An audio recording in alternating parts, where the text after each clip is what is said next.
Om Shanti. Good morning. You all had breakfast? Everyone? It doesn't seem like. Om Shanti. Good morning.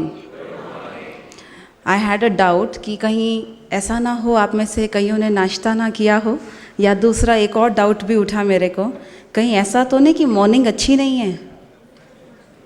Morning अच्छी है, different है, cool है right? तो हम सभी यहाँ पर इतनी अच्छी मॉर्निंग को एंजॉय कर रहे हैं, तो मुंह से भी कैसे निकलना चाहिए आवाज़? ज़ोर से एक बारी प्यार से सभी विश करेंगे, गुड मॉर्निंग। आजकल जनरली लोगों के पास टाइम कम होता है, तो जब एक दूसरे से मिलते हैं तो एक दूसरे को विश करते हैं, गुड मॉर्निंग की जगह हेलो मॉर्निंग हो गया है, या तो खाली मॉर्निंग तक ही रह जाते हैं क्योंकि टाइम बहुत कम रहता है। और आजकल नए नए शब्दों से हम एक दूसरे को ग्रीट करते हैं, कभी किसी को मिलते हैं, ऑफिस में हैं, जल्दी में हैं, हाय, सामने वाला भी बोलता है हाय, और पूरा दिन कैसे बीतता है वो हम नहीं बोलेंगे यहाँ पर। तो ऐसे हम शब्दों का यहाँ प्रयोग ना करके बहुत पॉजिटिवली अपनी मॉर्निंग को स्टार्ट करेंगे। और आज का पहला जो हमारा प्लेनरी सेशन है उसको हम स्टार्ट करने जा रहे हैं। थीम आपके सामने ही है, unquestionable integrity, honesty and commitment. हम सभी जिस फील्ड से हैं वहाँ पर ये तीनों शब्द बहुत मायने रखते हैं, और ऐसे ही प्रोग्राम को हम अपने बढ़ाने जा रहे हैं आगे। एक बहुत सुंदर चीज़ कही गई है कि कुछ पल होते हैं, कुछ पल होते हैं कुछ पल के लिए, जी लें इन्हें हर पल के लिए। कुछ पल होते हैं कुछ पल के लिए, जी लें इन्हें कुछ पल के लिए। ये वक्त तो रेत की तरह है फिसल जाएगा, ये वक्त तो रेत की तरह है फिसल जाएगा, पर यादें रह जाएंगी उम्र भर के लिए। और इन्हीं यादों को संजोने के लिए हम यहाँ पर इकट्ठे हुए हैं। तो इस कार्यक्रम की शुरुआत करने जा रहे हैं। मैं सभी गेस्ट स्पीकर्स को स्टेज पर आमंत्रित कर रही हूँ। सबसे पहले मैं आमंत्रित कर रही हूँ हमारे स्पीकर आदरणीय शीलू दीदी जी, जो कि माउंट आबू में रहते हैं, और मैं आपका संक्षिप्त परिचय दूंगी, लेकिन सबसे पहले मैं इनवाइट करना चाहूँगी शीलू दीदी को कि आप स्टेज पर अपना स्थान ग्रहण करेंगे। साथ में हमारे guest of honour mister Hiralal Trivedi ji, जो कि IAS ऑफिसर हैं, मैं आपसे भी रिक्वेस्ट करूँगी आप भी स्टेज पर अपना स्थान ग्रहण करेंगे। साथ में मैं इनवाइट करूँगी ब्रदर भरत त्रिवेदी जी को, जो कि अतुल ग्रुप ऑफ कंपनीज़ के डायरेक्टर हैं, भरत त्रिवेदी भाई, और इस प्लेनरी सेशन के चेयरपर्सन आदरणीय ब्रज मोहन भाई साहब जी। हम सभी करतल ध्वनि से सभी अपने गेस्ट को इनवाइट करेंगे स्टेज पर। आपके वैल्यूएबल वर्ड्स हम सब के लिए बहुत अच्छी इंस्पिरेशंस होने वाले हैं। आदरणीय बृजमोहन भाई साहब कुछ ही मिनट में हमारे बीच में पहुंच रहे हैं, तो हम सभी इस कार्यक्रम को आरंभ करेंगे 1 मिनट साइलेंस के साथ, प्रभु स्मृति के साथ, और उसके बाद इसका शुभ आरंभ करते हैं।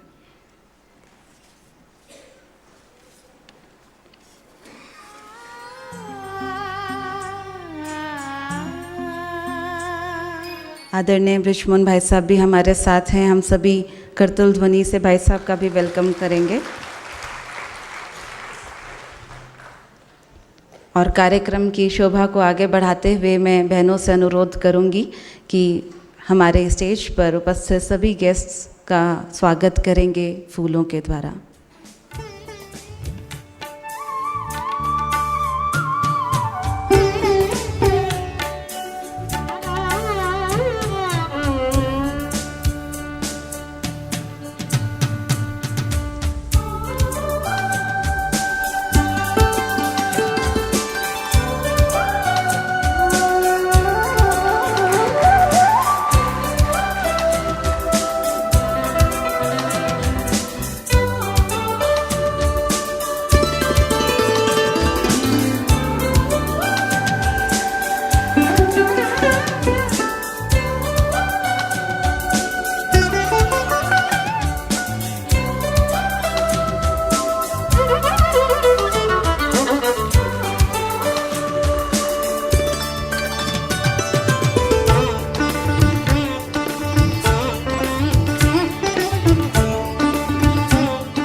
अभी मैं रिक्वेस्ट करूंगी कुमारी भावना से, जो कि ग्वालियर से आई हैं, अपना सुंदर नृत्य हम सबके बीच में प्रस्तुत करेंगी।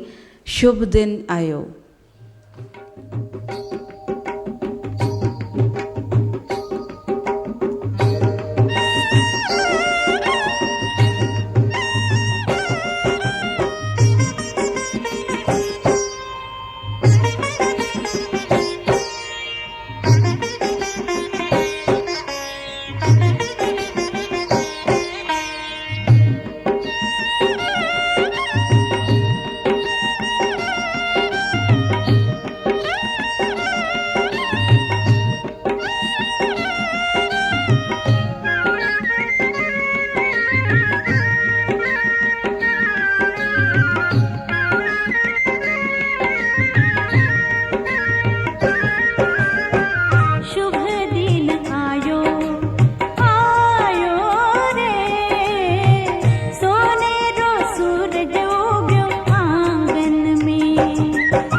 बहुत सुंदर नृत्य प्रस्तुत किया कुमारी भावना ने, आपका बहुत बहुत धन्यवाद।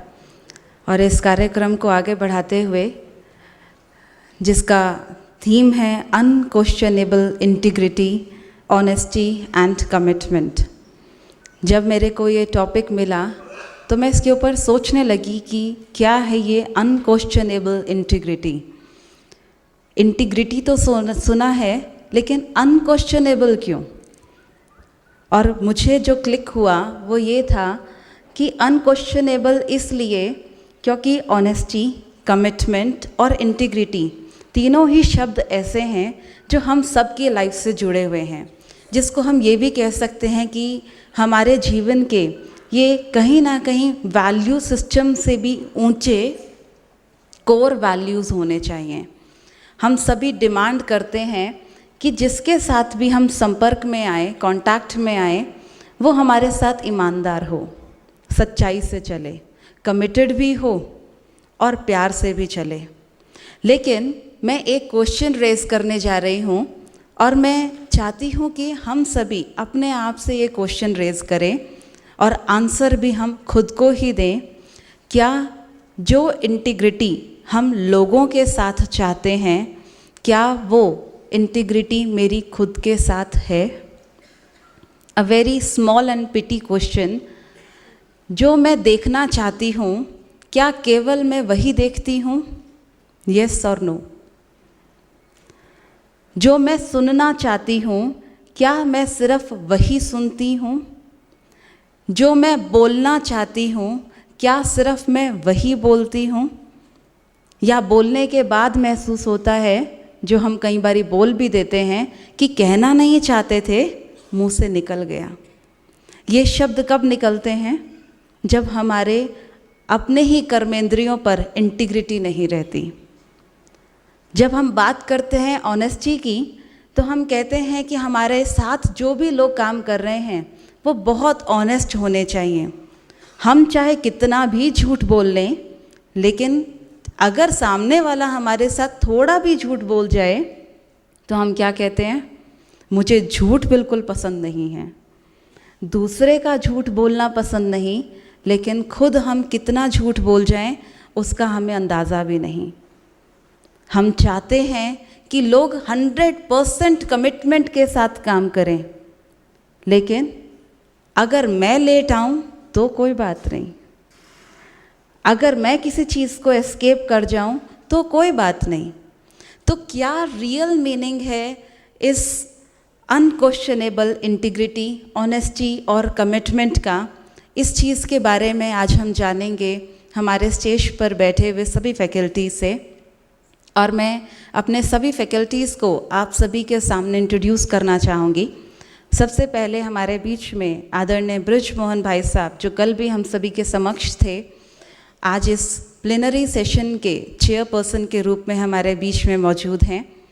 मैं भाई साहब को कई सालों से जानती हूँ और मैंने भाई साहब से बहुत कुछ सीखा है।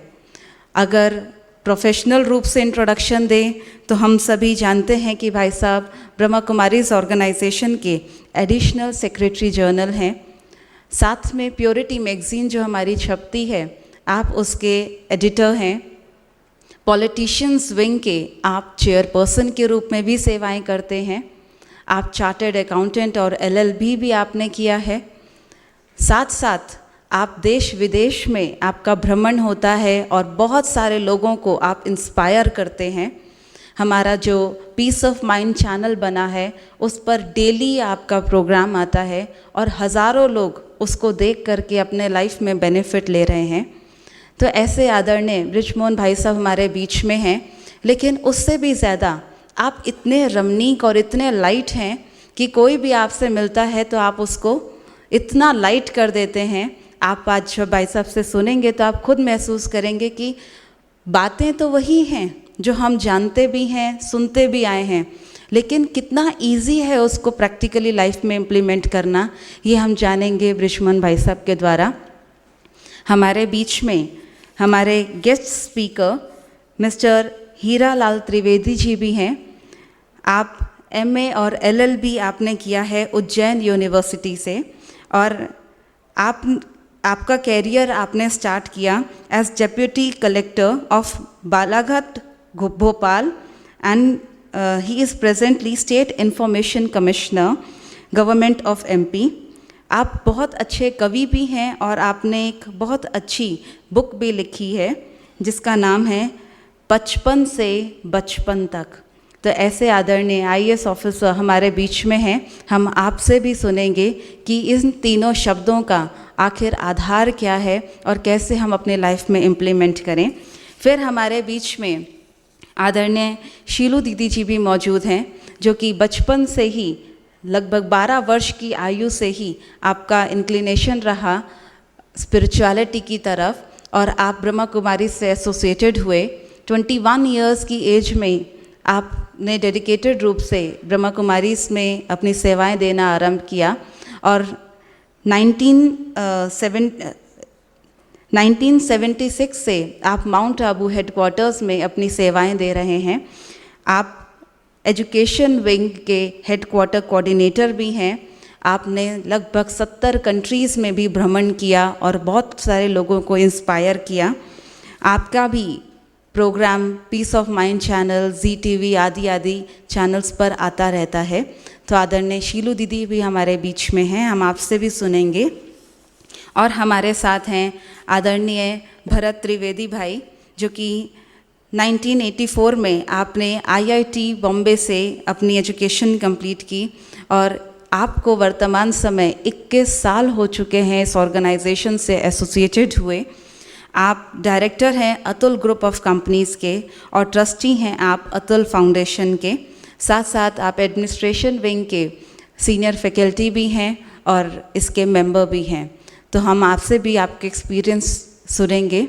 तो हम इस कार्यक्रम को आरंभ करते हैं और मैं सबसे पहले इनवाइट करना चाहूँगी आदरणीय शीलू दीदी को कि आप अपना कीनोट स्पीच हम सबके बीच में रखें। आदरणीय शीलू दीदी।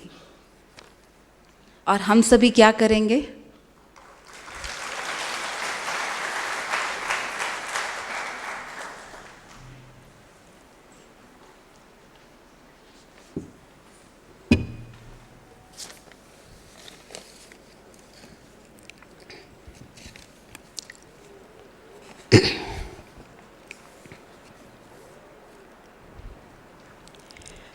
ओम शांति।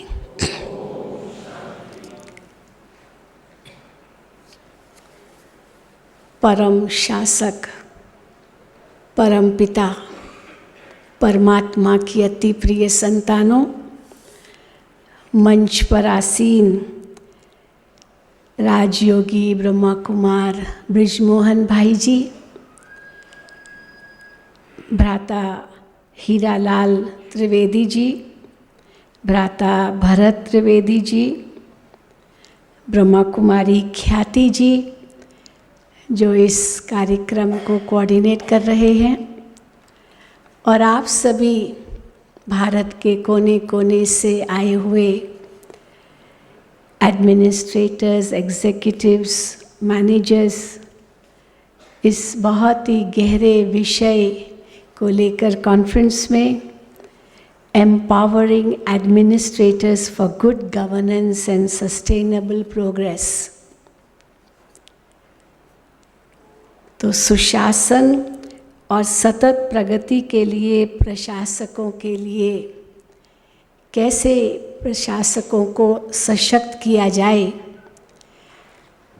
इसके लिए आज का जो प्लेनरी सेशन है जिसमें ये 3 शब्द हमारे जीवन में कैसे आए, हैं या नहीं है, नहीं है तो आए कैसे, और अगर हैं तो कैसे हम इन्हें पहचाने और इनसे क्या लाभ होगा, इन सब बातों पर आज के प्लेनरी सेशन में हम विचार करेंगे। अनक्वेश्चनेबल की जहाँ बात आती है तो अवश्य हम कहेंगे कि कोई भी उसमें संदेह न करे, कोई क्वेश्चन न करे, किसी को संशय न हो हमारे वैल्यूज़ पर। इसीलिए अनक्वेश्चनेबल इंटेग्रिटी अर्थात सत्यनिष्ठा, हमारे अंदर सत्यता हो, ऑनेस्टी, ईमानदारी हो, और कमिटमेंट यानी वचनबद्धता हो। तो सोच में क्या हो, वाणी में क्या हो और कर्म में क्या हो, वास्तव में तीनों का ही अलाइनमेंट चाहिए। तो हमारे विचारों में इंटेग्रिटी हो, सत्यता हो, सत्यवादिता हो, हमारे वचन में ईमानदारी हो और हमारे कर्मों में कमिटमेंट हो, अर्थात वचनबद्धता हो। अर्थात जो हम सोचते हैं वही हम करें और वही हम कहें भी। ये न हो कि सोचते तो कुछ और हैं, कहते कुछ और हैं और करते कुछ और हैं। ऐसे बहुत लोग हमने देखे हैं, बड़े विचित्र होते हैं और क्या कहते हैं कि हम जो कहते हैं ना कभी करते नहीं। हाँ, कैसा विचित्र व्यक्ति होगा जो कहता है पर कभी करता नहीं, अर्थात कभी भी कमिटेड नहीं है। वो केवल कहता है परंतु करता नहीं, कौन उस पर विश्वास करेगा। और कई हैं जो कहते हैं कि हम जो करते हैं वो कभी कहते नहीं हैं। अब ऐसे लोगों पर भी बहुत संदेह होता है ये कि पता नहीं ये क्या कर डालेंगे, क्योंकि कहते तो है नहीं। तो जो कहते हैं पर करते नहीं, या जो करते हैं पर कहते नहीं, बड़े खतरनाक होते हैं। और सोचते कुछ और हैं, कहते कुछ और हैं, करते कुछ और हैं। उन पर भरोसा तो नहीं रखेंगे, लेकिन वे समाज के लिए एक बहुत बड़ा खतरा है। परंतु हम कैसे प्रशासक बने, क्योंकि लोग हम में विश्वास रखते हैं, लोग हमारी कमिटमेंट को पहचानना चाहते हैं, लोग हमसे चाहते हैं कि हम सत्यवादी बने। तो जैसे बहन जी ने बताया कि हम दूसरों से ये चाहते हैं, तो वो भी हमसे यही चाहते हैं।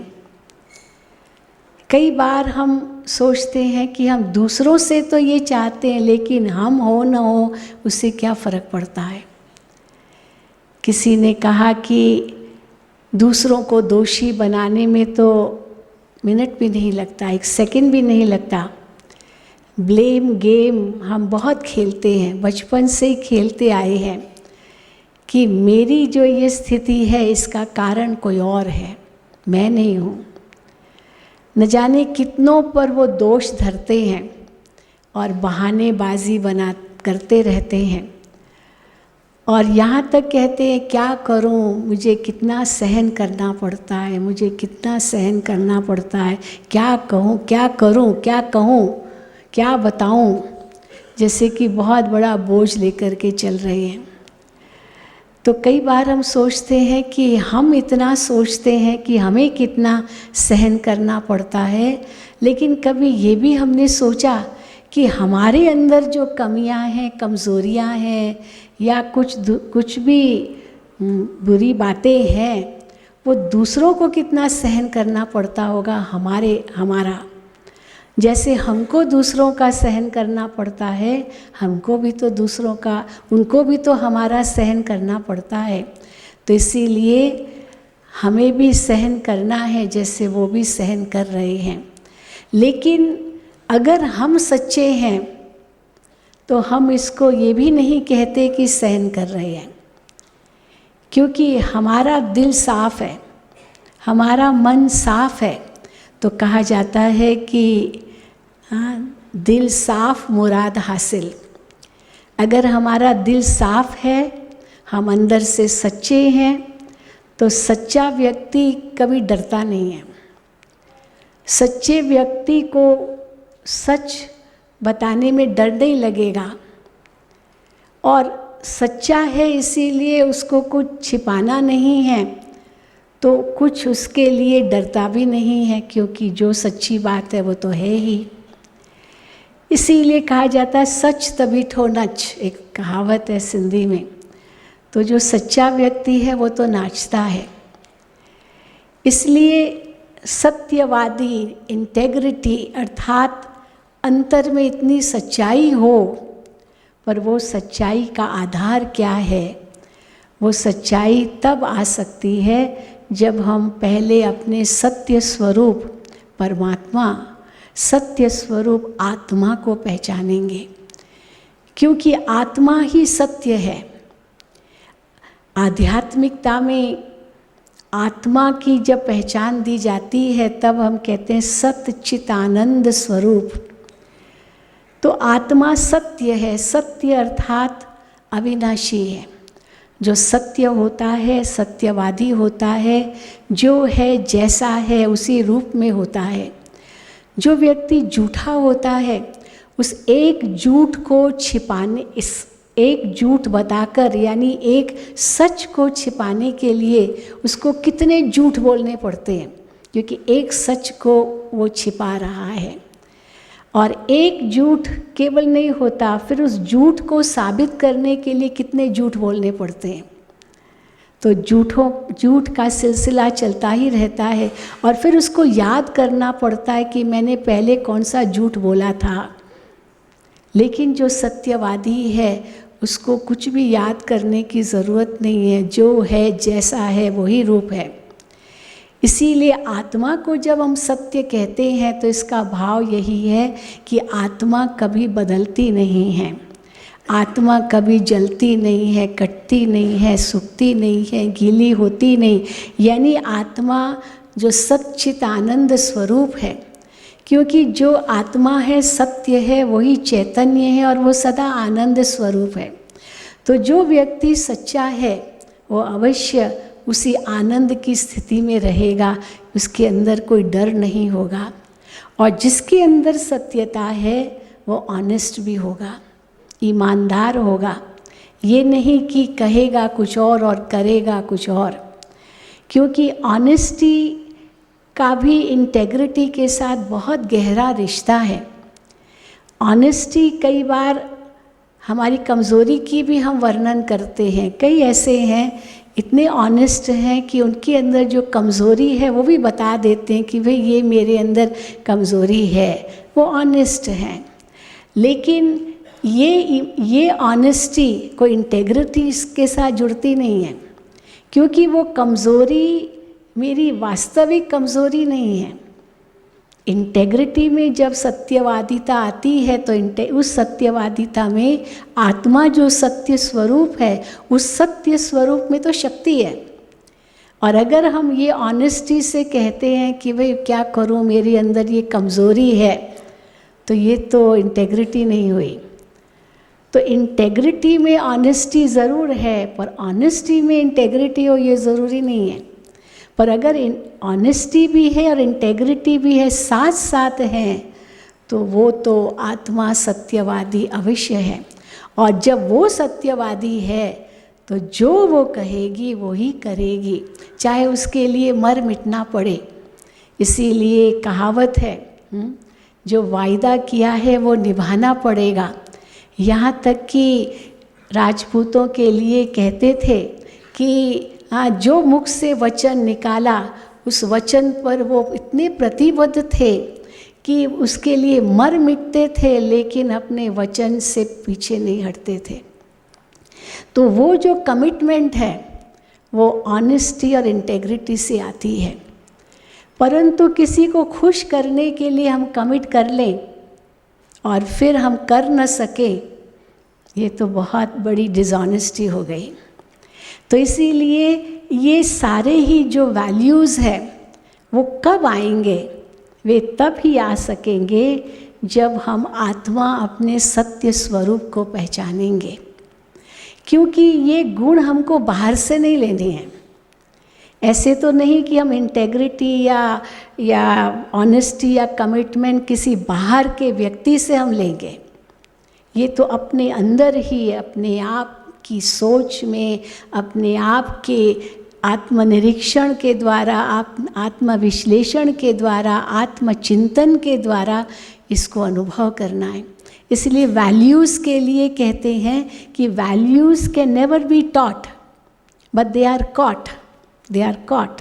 यानी दूसरा क्या कर रहा है उससे हम सीखते हैं अपने आप, वो सिखाए न सिखाए। आज हम किसी को अगर ये कहते हैं कि गुस्सा करना बुरी बात है, पर हम ही गुस्सा कर रहे हैं, तो दूसरा मानेगा क्यों? वो कहेगा पहले आप तो न करें। पर अगर मेरा ये स्वभाव है कि मैं शीतल हूँ, मैं शांत हूँ, मैं प्रेम से व्यवहार करती हूँ, तो मुझे क्रोध तो करना नहीं है, पर दूसरा भी मेरे आगे क्रोध नहीं करेगा, क्योंकि मैं तो उस स्वभाव की हुई ही नहीं। इसीलिए मुझे अपने वैल्यूज़ को दूसरों को सिखाने की ज़रूरत नहीं है, पर खुद वो रोल मॉडल बन जाऊं तो ऑटोमेटिकली दूसरे मेरे से अपने आप सीखेंगे। तो इसीलिए ये गुण कैसे आएंगे? जब पहले हम अपने आत्मा के अंदर निष्ठ होंगे, अर्थात सत्य निष्ठा तब आएगी जब आत्मा में निष्ठ है, अर्थात मैं आत्मा अपने सत्य स्वरूप को पहचानूं। क्योंकि हम जो भी करेंगे वो हमारा ही अकाउंट बनेगा। कई बार हम दूसरों को ब्लेम करते, इसने ऐसे किया इसीलिए मैंने ऐसे किया, परंतु हम कहते उसने कुछ भी किया, हम क्यों कर रहे हैं? उसने किया, उसने अपना कर्म बनाया, लेकिन मैं जो करूँगा वो मैं ही पाऊँगा, दूसरे का मैं नहीं पाऊँगा और मेरा वो नहीं पाएगा। ये कर्म की बहुत बड़ी गहन गति है, और उसके लिए हमें अपने कर्मों पर, अपनी वचन पर, अपनी सोच पर बहुत ध्यान देना होगा, क्योंकि वही हमारे आत्मा में रिकॉर्ड बनता जा रहा है और यही हमारे साथ जाएगा।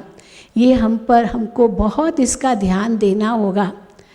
इसीलिए किसी ने बहुत सुंदर कहा है कि धन गया कोई बड़ी बात नहीं, कुछ नहीं गया, क्योंकि धन तो हाथों की मैल है, वो तो चढ़ती उतरती रहती है, उसको क्या महत्व दे हम। लेकिन धन से ज़्यादा महत्व की चीज़ है हमारा स्वास्थ्य। इसीलिए स्वास्थ्य गया कुछ गया। जैसे कई बार हम जानते हैं कि जीवन का जो आधा भाग है, आधा जीवन हमने धन कमाने में इतना लगा दिया जो अपने स्वास्थ्य पर उसका बुरा असर डाला। और धन कैसे कमाया वो दूसरी बात, लेकिन अपने स्वास्थ्य को बिगाड़ दिया। बिना स्वास्थ्य का सोचे धन कमाने के पीछे लग गए और स्वास्थ्य बिगड़ गया, तो फिर उस धन को खर्च करते हम स्वास्थ्य को वापस लाने के लिए। और जब स्वास्थ्य एक बार बिगड़ता है, इतना सहज वापस हाथ में नहीं आता। और चलो अगर आ भी जाए, पर धन तो उतना खर्च कर लिया जो मैंने कितनी मेहनत से या जैसे भी कमाया था। इसीलिए स्वास्थ्य गया कुछ गया, उस पर ध्यान देना है। धन कोई बड़ी चीज़ नहीं है, लेकिन उनसे भी ऊंचा है हमारा चरित्र, हमारी इंटेग्रिटी, हमारा कमिटमेंट। हाँ, धरत पर ये धर्म न छोड़िए, प्राण जाए वचन न जाए। ये इतनी ऊंची बातें जो हमारे पूर्वज कहा करते थे, ये कितनी बड़ी बात है, क्योंकि चरित्र के अंतर्गत ये सब बातें आती है। और कहा जाता है कि अगर चरित्र गया तो सब कुछ गया। और इतने तक गया, हम उसमें एक और स्टेटमेंट जोड़ देते हैं, चरित्र गया तो सब कुछ गया, एक जन्म के लिए नहीं गया, जन्म जन्म के लिए गया। एक जन्म के लिए तो सब कुछ गया ही। मानो कोई भ्रष्ट है, कोई भ्रष्टाचार करता है या जो कुछ भी है, और वो समझता है मैं तो बहुत होशियार हूँ, मुझे कौन पकड़ेगा, कोई नहीं जानेगा। लेकिन जैसे जैसे वो कर्म रिपीटेडली करता जाएगा, एक दिन अनजाने में पता भी नहीं रहेगा कि कोई मुझे देख भी रहा है, और कोई देख लेगा और पकड़ा जाएगा। मान लो अब वो पकड़ा गया, सस्पेंड हुआ या जेल में गया, जो भी बात है। और जैसे वो गया, अब जेल में भी संस्कार तो उसके वही हैं, और जेल में भी कुछ ऐसा गलत काम किया, फिर और उसके ऊपर दोष पर दोष पड़ते जाते हैं। और परिणाम स्वरूप हो सकता है वो शराब भी पी ले उससे, क्योंकि स्ट्रेस बढ़ गया, दुख हो गया, और हो सकता है कि आपस में लड़ाई झगड़ा भी कर ले और उसकी सज़ा और बढ़ती जाए और अंत में हो सकता है वो अंदर सुसाइड भी कर ले, क्योंकि ऐसा जीवन वो जीना नहीं चाहता है एक छोटी सी भूल के कारण। लेकिन मान लो अगर उसने सुसाइड भी किया, एक तो वो भी पाप किया और पाप के ऊपर पाप उसने कितने चढ़ाए, और फिर समझो वो आत्मा शरीर छोड़ती है तो कहाँ जाके जन्म लेगी, क्योंकि एक जन्म तो गया, लेकिन एक जन्म नहीं, जन्म जन्म गया, क्योंकि वो आत्मा वही संस्कार लेकर के गई, और जैसे वही संस्कार लेकर के गई तो वही जन्म लेगी जहाँ यही माहौल है, और वही उसी माहौल में जन्म लेगी। तो आप सोच सकते हैं कि उसका आगे क्या आगे करेगा। इसीलिए कहा जाता है जो कल करना सो आज कर, आज करना सो अभी, पल में प्रलय होगी फिर करोगे कभी। उस इंटेग्रिटी लाने लिए, कमिटमेंट लाने लिए या ऑनेस्टी लाने लिए पोस्टपोन मत कीजिए। और ये पोस्टपोन करने की बात ही नहीं है, न कहीं से आपको लेनी है। कई चीज़ें आप पोस्टपोन कर सकते हैं क्योंकि आपको ख़रीदना है, दुकान में जाना है, बाज़ार से लेना है या किसी और से लेना है, लेकिन ये तो आपको किसी से लेना नहीं है, तो आपके पास ही है। आपके जो कोर वैल्यूज़ है उन्हीं कोर वैल्यूज़ के आधार से ही ये बातें आएगी, क्योंकि हर आत्मा अपने मूल स्वभाव में पवित्र है। हर आत्मा जीवन में शांति चाहती है जो उसके पास ही है। हर आत्मा प्रेम चाहता है और उसके पास ही है, किसी से लेना नहीं है उसको। इसलिए जबकि ये चीज़ें खरीदी नहीं जा सकती, कहीं से लानी नहीं है, किसी से लेनी नहीं है, ये आपके पास ही है, तो वो कल तक क्यों छोड़ो। इसलिए अभी करो, क्योंकि अभी नहीं तो कभी नहीं। ये भी एक बहुत बड़ी कहावत है, नाउ और नेवर, क्योंकि पता नहीं अगले पल क्या हो। तो हम कल के लिए ये बातें पोस्टपोन न करें कि कल कर लेंगे, कल कर लेंगे। कल का नाम तो काल है। तो जब हम कहते हैं कल कभी नहीं आता, काल ज़रूर आता है, वो कल कल करते काल खा जाएगा, पता भी नहीं चलेगा। इसीलिए परमात्मा ने हम आत्माओं को यही आदेश दिया है कि हे बच्चे, अब अपने अंदर में परिवर्तन लाओ। चलो जो बीत गया सो बीत गया, बीती को बीती देखो, परंतु अभी मुझे क्या करना है ये सोचो। कल गई बात गई, सब कुछ बीत गई बात। इसीलिए रात गई बात गई, इसको समझ लिया, पर आगे के लिए मुझे क्या करना है उसको आपको अंदर से ही लाना होगा। इसलिए जो सही है वो सही तो सदा ही है, इसलिए हम वही करें जिससे हमारा मन कभी खाए नहीं। अगर हम कोई बात सबके कुछ छिपा करके कर रहे हैं, माना वो काम सही नहीं है, क्योंकि अंतर मन तो खाता है। तो जो बात हम छिप कर करना चाहते हैं, इससे सिद्ध है कि ये गलत है। तो सत्य बात तो छिप कर करने की होती नहीं है। पुण्य का काम तो छिपकर नहीं किया जाता है, वो तो प्रत्यक्ष होता है। पाप का काम ही छिपकर किया जाता है। तो इसीलिए परमात्मा अभी हमें कहते हैं कि तुम आत्माएं कितनी महान थी, कितनी ऊंची थी, कितनी श्रेष्ठ थी, कितनी पावन थी। नर नारायण स्वरूप था, नारी लक्ष्मी स्वरूपा थी। ये भारत देश हमारा कितना ऊंचा था, क्योंकि हर मानव में वो दैवी गुण थे। इसलिए अब फिर से इन दैवी गुणों को अनुभव करो, जो आपके पास ही है, इनको उजागर करो, इनका मनन करो, इनका चिंतन करो, इनको जीवन में अनुभव करो। तो देखो ये मानव जीवन इतना श्रेष्ठ बन जाएगा, जो सबका दिल जीत लेंगे, परमात्मा का भी दिल आप जीत लेंगे, तो विश्व का राज तख्त भी आप जीत लेंगे। ये परमात्मा ने हमें बहुत बड़ी गारंटी दी है। तो आप सब तैयार हैं वो लेने के लिए, या इस कलयुग की दुनिया की छोटी मोटी जो कुछ उपलब्धियां हैं या जो आकर्षण है उनके पीछे ही हम जा कर के कहीं अपना ये जीवन तो बर्बाद नहीं कर रहे हैं, और ये जीवन बर्बाद हुई तो जन्म जन्म बर्बाद हो जाएंगे। जबकि ये मानव जीवन कितना श्रेष्ठ है, कितना ऊंचा है, हीरे तुल्य है। इस जीवन को हम कौड़ी के बदले न गंवाएं। यही परमात्मा हम आत्माओं को आदेश दे रहे हैं, और यही इस मंच से परमात्मा ने ये आदेश दिया है जो हम पालन कर रहे हैं। और हम चाहेंगे कि जो भी यहाँ आए वो भी इन बातों को जीवन में धारण करके अपने जीवन को श्रेष्ठ और ऊंच बनाए। तो इन्हीं शब्दों के द्वारा जो कुछ परमात्मा ने कहलाया वो हमने कहा, आप इसको अपने जीवन में अवश्य लाएंगे और यहाँ से एक परिवर्तित हो करके जाएंगे। इतना एम्पावरमेंट यहाँ से अनुभव करके जाएंगे। यही हमारी गुड विशेस है आपके लिए। ओम शांति, ओम शांति, ओम शांति।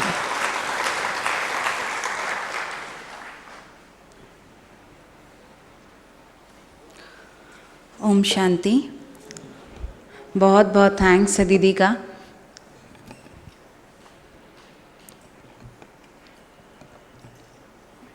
आपने इतने सुंदर शब्दों में बताया कि क्या है इन तीनों शब्दों का मूल आधार, और बहुत सिंपल चीज़ हमको बताई कि हम ब्लेम गेम ना खेलें जो हम बचपन से खेलते आ रहे हैं, और साथ साथ जो सबसे बड़ी डिसऑनेस्टी हम अपने साथ कर रहे हैं कि हम खुद को भूल चुके हैं। हम आत्मा खुद को ना समझ शरीर समझ बैठे हैं और अपने साथ ही सच्चाई से नहीं चल पा रहे। तो अगर खुद के साथ सच्चाई से चलें तो ये तीनों चीज़ें हम अपने लाइफ में बहुत इजीली इनकलकेट कर पाएंगे। बहुत अच्छा मैसेज आपने हम सभी को दिया। अभी मैं रिक्वेस्ट करना चाहूँगी हमारे guest of honour mister Hira Lal Trivedi ji, information commissioner of MP Bhopal से, कि आप भी अपना स्पीच हम सभी के बीच में देंगे।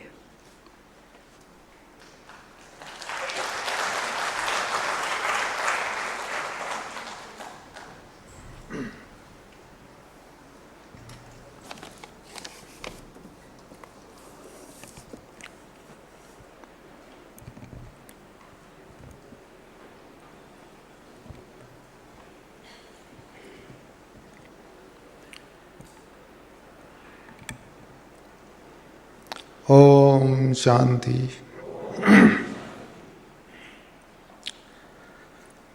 आज के कार्यक्रम में मंच पर उपस्थित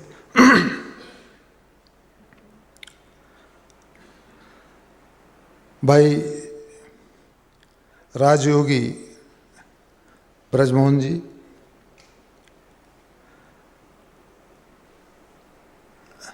आदरणीय ब्रह्म कुमारी शैलू दीदी जी,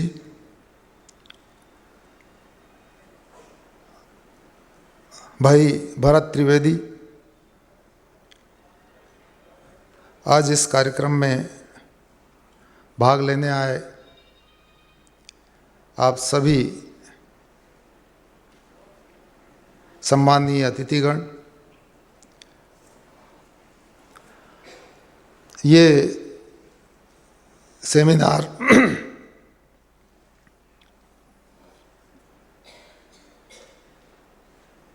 परमपिता परमात्मा की इच्छा से, उनके आशीर्वाद से, उनकी अपेक्षा अनुसार इस संस्था द्वारा प्रतिवर्ष आयोजित किया जाता है। गुड गवर्नेंस आज के युग में सबसे बड़ी आवश्यकता है, और इसके संबंध में ये कह सकते हैं कि आज का युग बड़ा कठिन युग है, कठिन दौर चल रहा है, खासकर प्रशासन में। और ऐसी स्थिति में एक अच्छा प्रशासन चलाने के लिए, जनता को अच्छी सेवा देने के लिए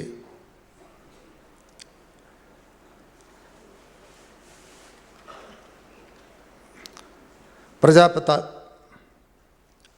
ब्रह्म कुमारी संस्था की ओर से ऐसे आयोजन निश्चित ही सराहनीय है और इससे इस देश के प्रशासकों को एक नई दिशा मिलेगी।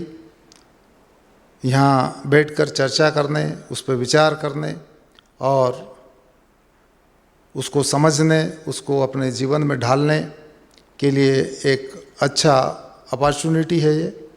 और इसके लिए मैं सबसे पहले इस संस्था और इस संस्था से जुड़े सभी भाइयों बहनों को बहुत बहुत धन्यवाद दूंगा, इनका बहुत बहुत आभार व्यक्त करूंगा कि आपने सबको एक मंच पर लाकर यहाँ विचार विमर्श करने का अवसर दिया।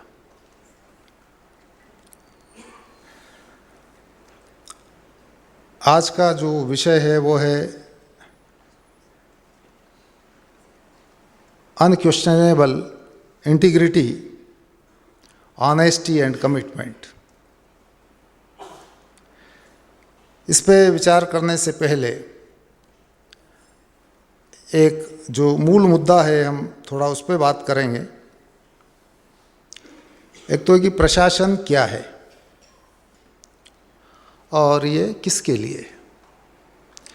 वैसे ये प्रजातांत्रिक युग है और इसकी सामान्य परिभाषा काफ़ी पहले से सभी को पता है कि जनता के लिए, जनता द्वारा जो शासन किया जाता है वो प्रजातंत्र है।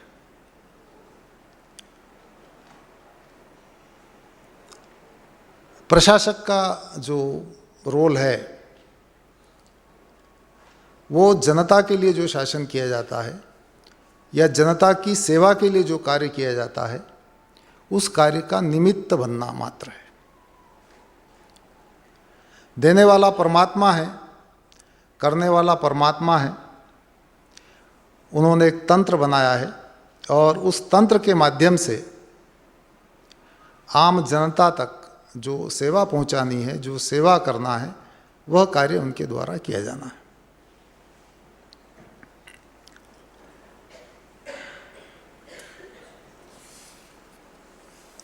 अब ये कार्य यदि उनके द्वारा किया जाना है, वो किसी भी तरीके से चुने गए हों, चाहे जनता ने चुना हो, जनप्रतिनिधि हो, या सरकार द्वारा नियुक्त हो, या किसी संस्था में नियुक्त हो, या संस्था के प्रतिनिधि हो,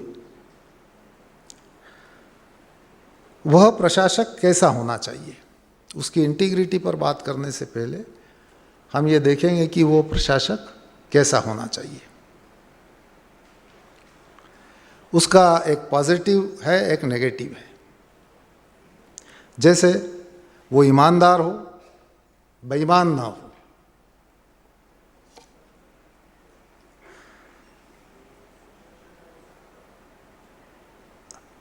जो निष्ठा की बात करी गई है, निष्ठावान हो, पूर्ण निष्ठावान हो, लेकिन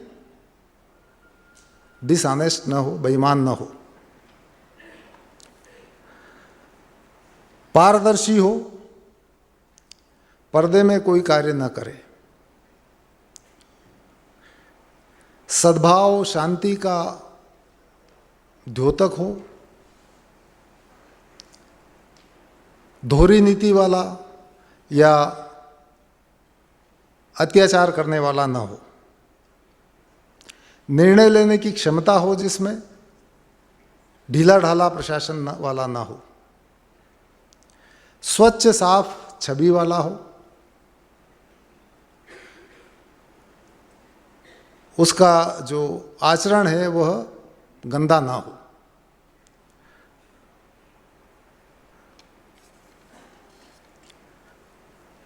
सरल सहज हो, अहंकारी न हो।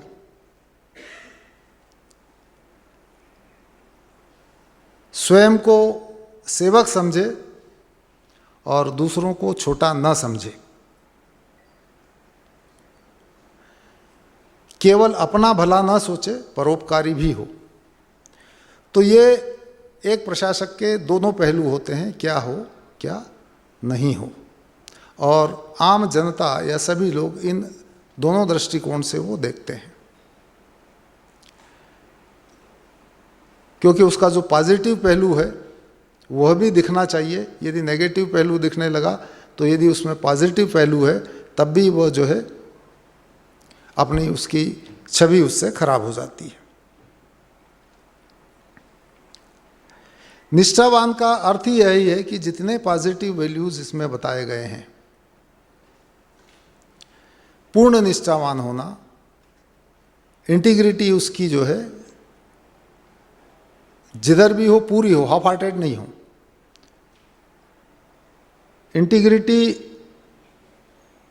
आत्मा से आती है, सोल से आती है, इसीलिए उसको सोल इंटीग्रिटी भी बोलते हैं। वो खंडित नहीं हो सकती।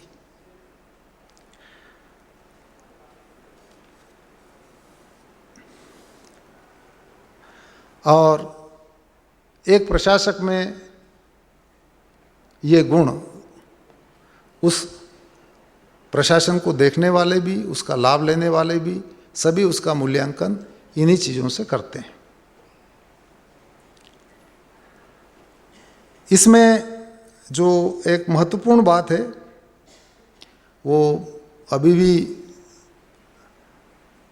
जो शैलू दीदी जी ने भी कही थी, और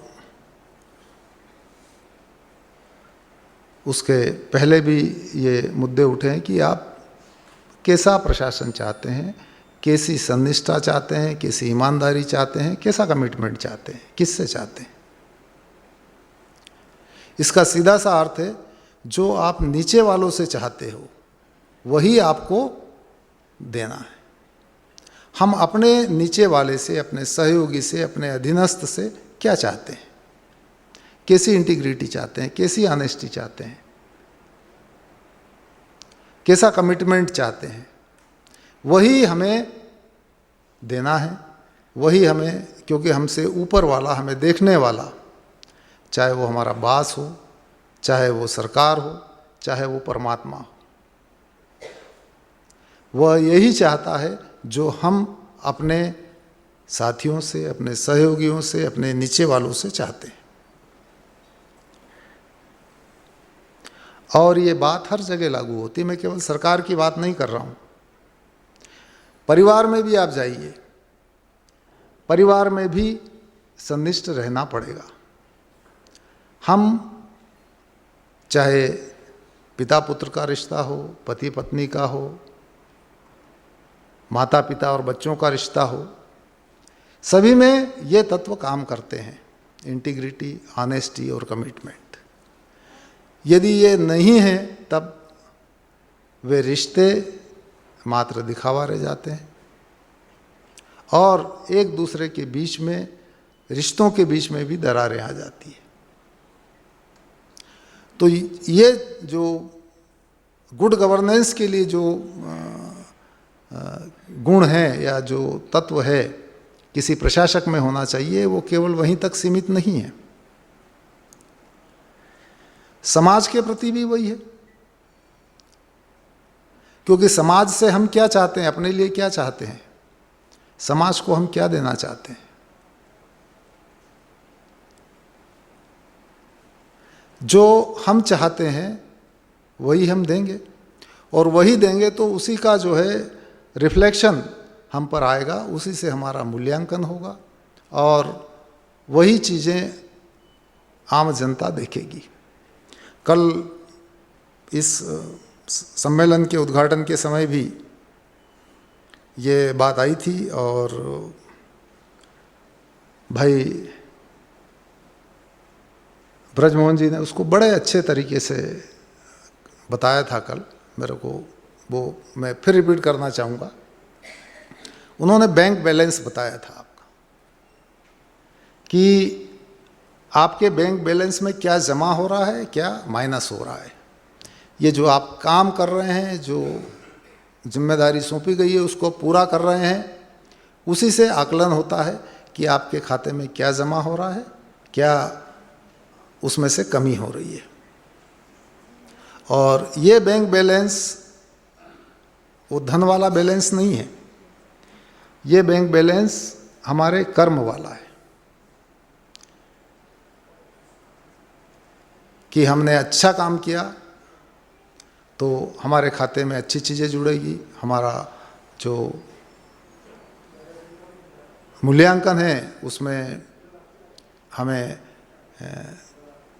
शाबाशी भी मिलेगी। उन्होंने उदाहरण भी दिए थे कि कल के उसमें कि कोई अधिकारी अच्छा काम कर रहा है, कोई अच्छा काम कर रहा है तो उसको शाबाशी भी मिलती है, उसको लोगों का प्यार भी मिलता है, लोग सम्मान भी देते हैं उसको, और ये चीज़ें जो है उसके कर्म से आती है।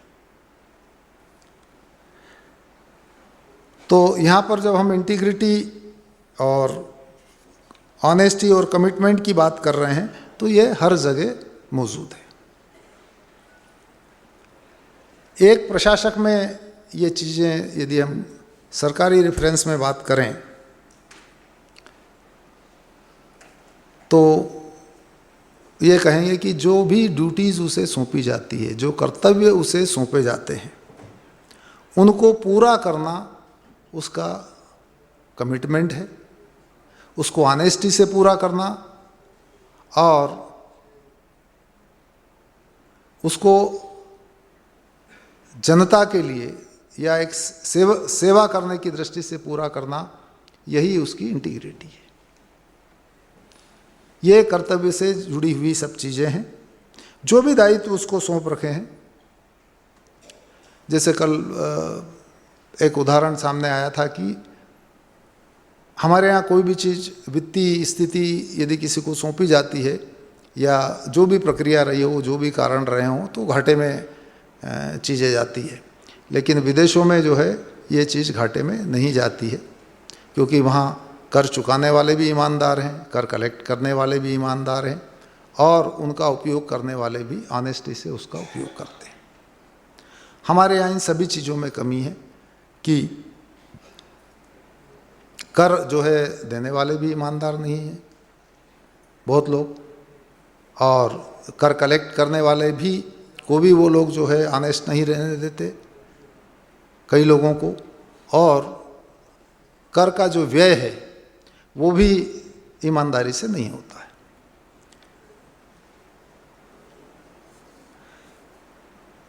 प्रशासक के गुणों की बात करें हम, सुविधाओं पे कुछ बात हुई थी कि क्या सुविधा लेने के लिए हैं या कार्य करने के लिए हैं, क्या सुविधा मिलना चाहिए, क्या नहीं मिलना चाहिए।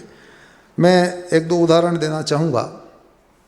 मैंने ऐसे अधिकारी भी देखे हैं कि जब मैं अपनी नौकरी के शुरुआत में आया था तब मैंने ऐसे अधिकारी देखे हैं कि वो शासकीय गाड़ी का उपयोग ऑफिस जाने के लिए करते थे अपने बंगले से, और वापस बंगले आके फिर अपनी प्राइवेट गाड़ी यूज़ करते थे, या दौरे पे जाना है तब वो शासकीय गाड़ी का उपयोग करते थे और उसके बाद में अपनी निजी गाड़ी का उपयोग करते थे।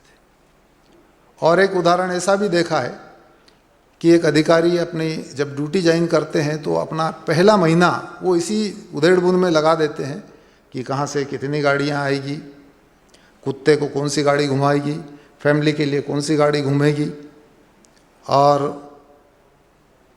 परिवार के लिए कौन सी गाड़ी उपयोग होगी, कितने प्यून्स आएंगे, क्या आएंगे, वो पूरी एनर्जी इसी में लगा देते हैं। तो ये मैंने दोनों अंतर बताए कि क्या पक्ष है, क्या विपक्ष है। कुल मिला के जो जिस चीज़ पे हम जाते हैं वो है मुख्यतः क्या करना चाहिए। इसमें जो मुख्य चीज़ है वो है आत्मा की आवाज़ सुनो, अपने शरीर, मन, आत्मा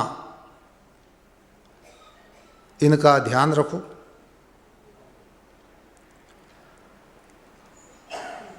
यदि हम इतना ही कमाएं या इतना ही उसका उपयोग करें जितना आवश्यक है, तब निश्चित है कि हमारा मन भी शुद्ध होगा और जिस परमात्मा के लिए प्राप्त करने के लिए, जिस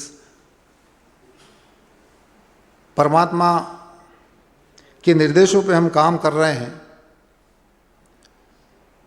उन तक हमारा कनेक्शन बनाने के लिए निश्चित है कि हमें योगा करना, मेडिटेशन करना, हमारे शरीर का ध्यान रखना, ये काम हमें प्राथमिकता से करना चाहिए।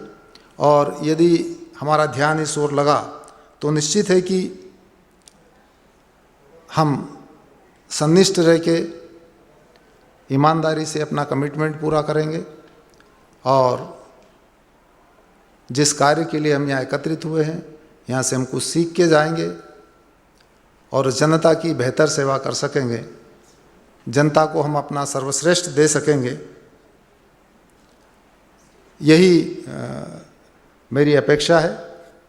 मैं एक वृक्ष की जो इच्छा होती है, एक वृक्ष के बारे में एक कविता मैंने लिखी थी कि एक वृक्ष अंत में क्या चाहता है, पूरी कविता नहीं, उसकी अंतिम 4 लाइनें पढ़कर मैं अपनी वाणी को विराम दूंगा। एक वृक्ष क्या चाहता है, उसकी अंतिम इच्छा होती है, ये पत्तियां भी तुम्हारी है, ये फूल भी तुम्हारे हैं, ये तन भी तुम्हारा है, ये फल भी तुम्हारे लिए हैं, ये जिस दिन भी कटेगा तुम्हारे ही काम आएगा, ये जीकर भी तुम्हारा है और कटकर भी तुम्हारे लिए है। तो यही हमारा व्यवहार हो, यही हमारे कर्म हो, यही हमारा कमिटमेंट हो। इन्हीं शब्दों के साथ आप सभी का एक बार पुनः अभिवादन और इस संस्था के सभी भाई बहनों को मेरा आभार, धन्यवाद कि उन्होंने यहाँ मुझे बोलने का अवसर दिया। ओम शांति।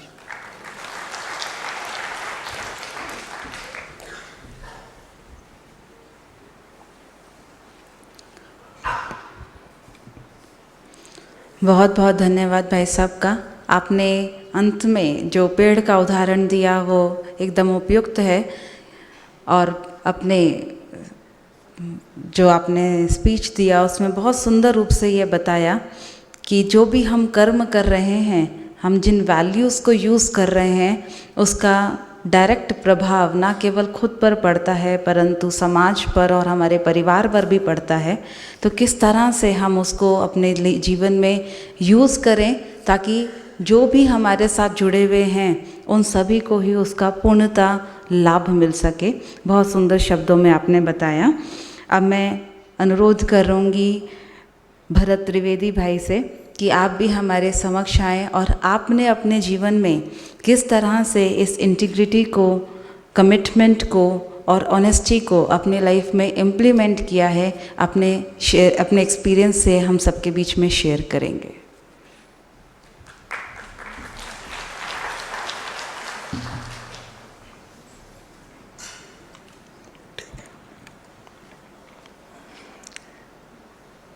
ओम शांति। मंचासीन वक्तागण एवं श्रोतागण, समय को देखते हुए संक्षिप्त में अपने अनुभव से कुछ बातें शेयर करना चाहूँगा। आज से करीब 37 साल पहले मुझे जब IIT बॉम्बे में एडमिशन मिला, उस वक्त पे वहाँ एक प्रोफेसर ने जो बात कही थी वो याद आ रही है। उन्होंने कहा था कि जितने भी मटीरियल आपको संसार में दिखते हैं, हर एक दूसरे से भिन्न होता है, ऐसा लगता है, लेकिन इस भिन्नता के पीछे कुछ समानता है। उनके जो इंटरैक्शंस होते हैं वो भी अलग अलग तरह के होते हैं, लेकिन उन्हों के पीछे भी एक कुछ अंडरलाइंग प्रिंसिपल्स होते हैं। तो अगर आपको कोई भी टेक्निकल प्रॉब्लम सॉल्व करना हो तो हमेशा फंडामेंटल्स के ऊपर आप एम्फेसिस दो। फंडामेंटल्स आप ठीक तरह से समझो। अगर आपने साइंस के, टेक्नोलॉजी के फंडामेंटल प्रिंसिपल्स ठीक तरह से समझे तो कोई भी टेक्निकल प्रॉब्लम कैसे भी वातावरण में किसी भी कॉम्प्लेक्सिटी का हो, आप बेसिक प्रिंसिपल्स को, फंडामेंटल्स को अप्लाई करके उसे सॉल्व कर सकते हो। तो तब से आईआईटी के एजुकेशन के दौरान वही बात बहुत बहुत काम में आई। और 5 साल बाद जब 84 में पहली जॉब मैंने ज्वाइन की, तो वहाँ पे इसी बात का फ़ायदा सबसे ज़्यादा हुआ कि जो भी टेक्निकल प्रॉब्लम्स आते थे उन सबको समझने के लिए ये फंडामेंटल प्रिंसिपल्स, उसी का एप्लीकेशन करके हर तरह के प्रॉब्लम सॉल्व किए जा सकते थे। लेकिन जॉब पे सिर्फ टेक्निकल प्रॉब्लम मशीन्स के रिलेटेड, केमिकल्स के रिलेटेड ऐसे नहीं होते। वहाँ पे जैसे मशीनों के साथ काम होता है, मशीनों से ज़्यादा मानवों से काम होता है। तो जब इंसानों से काम करने में हर एक के स्वभाव के अनुसार अलग अलग तरह से डील करना, ये बातें नई थी। और वो सीखते हुए यही प्रश्न मन में उठता था कि क्या fundamentals of human behaviour, fundamentals of human interactions ऐसी भी कोई चीज़ हो, कहाँ पे सिखाई जाती हो, तो वो मुझे जान के समझना चाहिए। अब कंपनी ने बहुत सारे अलग अलग कोर्सेज़ के लिए अलग अलग संस्थाओं में भेजा। IIM अहमदाबाद में भी जाके बहुत सारे कोर्सेज़ किए, लेकिन हर जगह पे व्यक्ति के बारे में, व्यवहार के बारे में कुछ अलग अलग टेक्निक्स, छोटी छोटी विधियाँ कि आप ये टिप है, ये टेक्निक है, ये आप इस्तेमाल कर लो, तो इतना करोगे तो ऐसा होगा। वो कभी काम करते थे, कभी काम नहीं करते। लेकिन ये जो बेसिक फंडामेंटल्स जिसकी मैं बात कर रहा था, वो कहीं पे नहीं मिले। लेकिन एक चीज़ बहुत अच्छी सीखने मिली IIM में, वो ये थी कि अगर आपको सही आंसर चाहिए तो आपको पहले ये सीखना होगा सही क्वेश्चन कैसे पूछें। If you ask wrong question, it doesn't matter what answer you get. But if you want right answer, it is absolutely necessary that you ask the right question first. तो ये चीज़ सर्टनली दिमाग में बैठ गई थी कि हाँ, ये बात तो सही है। बहुत सारे प्रश्न उठते थे तो सभी प्रश्नों का उत्तर पाना संभव नहीं लगता था। लेकिन जब इस फिल्टर को अप्लाई करके ये सोचता रहा कि कौन से प्रश्न ऐसे हैं जिसके पीछे समय देना चाहिए, एफर्ट्स करना चाहिए, और ये बातें कुछ बैक ऑफ द माइंड रही। लेकिन उस वक्त पे कुछ हेल्थ इश्यूज वगैरह हुए थे, तो माइग्रेन का दर्द वगैरह रिपीटेडली होने लगा था। तो किसी डॉक्टर ने सजेस्ट किया कि आप मेडिटेशन ट्राई करो, क्योंकि एलोपैथी में तो आपको सिर्फ पेन किलर्स ही लेके उसका टेम्पररी सॉल्यूशन मिलेगा, परमानेंट सॉल्यूशन तो आपको नहीं मिलेगा। तो मुझे बहुत आश्चर्य हुआ था कि मॉडर्न मेडिसिन में इतना सारा संशोधन वगैरह सब हुआ है और ये लोग कहते हैं कि टेम्पररी रिलीफ दे सकते हैं, लेकिन ये आप उसका परमानेंट सॉल्यूशन नहीं है, आपको मेडिटेशन ट्राई करना चाहिए। वो भी एक डॉक्टर कहते थे। तब मुझे लगा कि ये मेडिटेशन क्या चीज़ है, ज़रा समझना तो चाहिए। 1992 में पहली बार माउंट आबू आना हुआ, क्योंकि किसी ने बताया था कि भाई यहाँ पे मेडिटेशन सिखाते हैं, बहुत अच्छा है, तो आपको जाके एक बार देखना चाहिए। तो यहाँ पे जब आया, देखा, मेडिटेशन सीखा और उससे डेफिनेटली बहुत फ़ायदा हुआ और वो माइग्रेन का दर्द तो चला ही गया। पहले कम हुआ और फिर बाद में बिल्कुल बंद हो गया। तो अब उसके साथ पैरेलल में जो ये क्वेश्चंस थे वो आने लगे कि यहाँ पे सिर्फ मेडिटेशन की टेक्निक या विधि नहीं सिखाते। जैसे कई और संस्थाओं में आपको मेडिटेशन हम 1 घंटे में सिखा देंगे या 2 दिन का कोर्स कर लो और आपको मेडिटेशन आ जाएगा।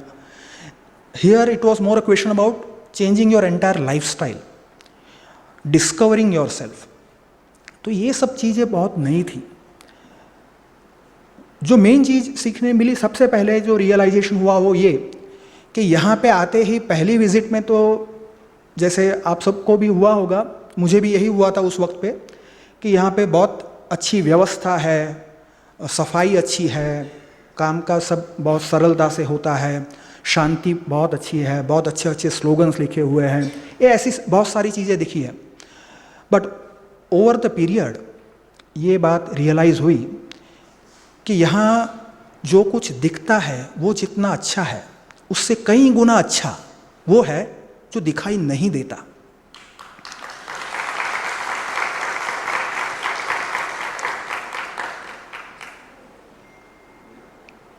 जो ज्ञान यहाँ मिलता है वो आपको कई बीकेज ये कहेंगे कि परमात्मा हमें ये ज्ञान देते हैं। शुरू में मुझे भी ये प्रश्न हुआ था कि भाई अभी ये परमात्मा है वो लॉजिकली साइंटिफिकली किस तरह से समझा जाए, और डेफिनेटली उसमें बहुत ही दिक्कत आती थी। इंजीनियरिंग के एजुकेशन में एक जो लॉजिकल पार्ट, रैशनल पार्ट जितना स्ट्रांग हुआ, उसके साथ में उसकी वीकनेस वो हुई कि दूसरा जो इमोशनल साइड होता है, सॉफ्ट साइड, लेफ्ट ब्रेन के साथ में राइट ब्रेन, उसका डेवलपमेंट बहुत कम हुआ। रोज़ बरोज़ की ज़िंदगी में हमको दोनों की ज़रूरत होती है, तो जब एक चीज़ को आप ज़्यादा डेवलप करते हो दूसरी थोड़ी अंडर डेवलप हो जाती है, और वो यहाँ पे आके डेवलप होती नज़र आई। उसका जो फ़ायदा हुआ वो अनुभव जब व्यक्ति स्वयं करता है तभी पता चलता है। देखो, बहुत सी बातें हैं जो हम जानते हैं कि हमें पता है ये क्या है। हम ऐसी भी बातें जानते हैं जिसके बारे में हम ये कहते हैं कि हाँ हमें इसके बारे में नहीं पता।